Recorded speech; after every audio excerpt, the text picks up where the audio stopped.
When I stood on Mount Carmel, the fire of God did not fall upon the crowd. It fell upon the altar that was ready. And so I ask you today, are you ready? Because the fire of God still falls, but it only falls where there is alignment. Some of you are praying for fire while holding on to things that God never told you to keep. The fire won't fall where there is mixture, it falls where there is surrender. 1.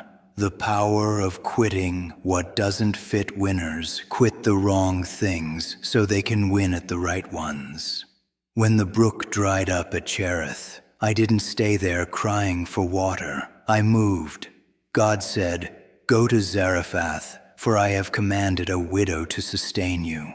Some of you are still camping beside dry brooks, relationships, jobs, or habits that once fed you but no longer fit your future. Quitting what no longer aligns with your assignment isn't rebellion, it's obedience. Winners don't cling to what's dead, they rise to what's divine.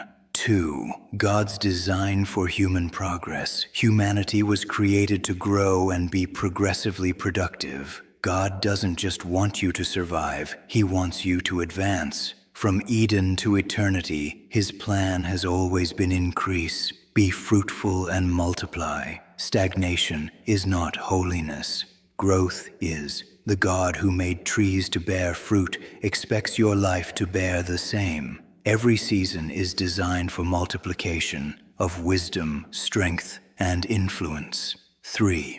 The core principle. Life gives you what you fight for, or what you accept. Complacency equals acceptance. Struggle equals progress.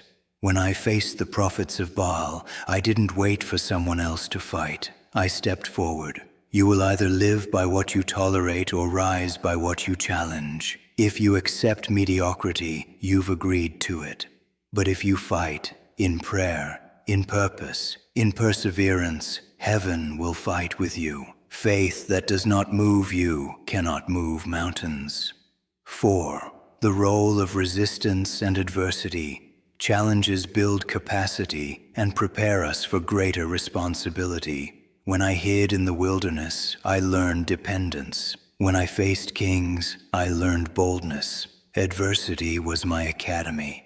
The furnace that tried to break you is the same one that builds you.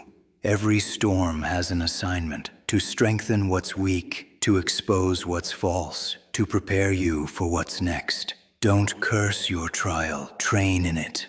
5. Why most people don't change. Lack of belief, lack of knowledge, fear of leaving the familiar. Israel stayed in idolatry not because they didn't know the truth, but because the truth demanded change. Fear of isolation keeps many from elevation. You cannot step into a promised future while clinging to a comfortable past. Faith requires movement, sometimes away from the crowd and always toward the call. 6.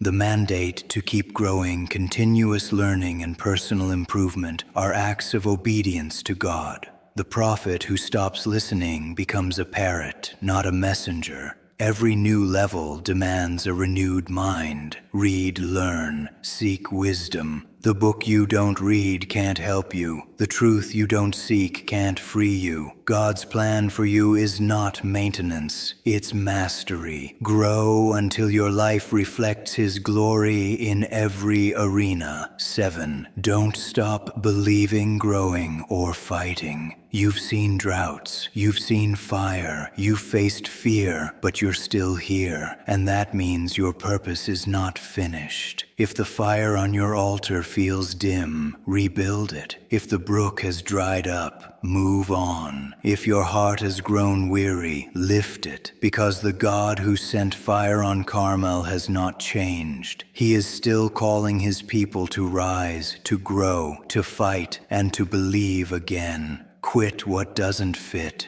Grow where you're planted. Fight for what is divine. The fire of God still falls, but only on altars that are ready.